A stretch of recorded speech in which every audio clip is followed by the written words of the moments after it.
Aksi pembunuhan sadis yang menimpa seorang pengusaha emas bernama Nasruddin alias Acik, 44 di kota Jayapura, Papua, akhirnya berhasil dibongkar polisi.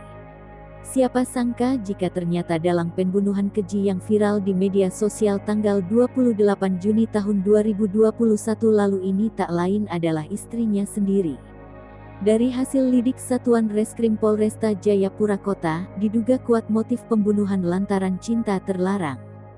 Seorang pemuda inisial M diduga kuat sebagai otak pembunuhan Acik, pengusaha emas di Arso, Kabupaten Kirong.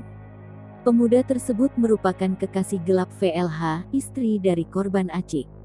M dan istri korban telah menjalin hubungan gelap 2 tahun terakhir.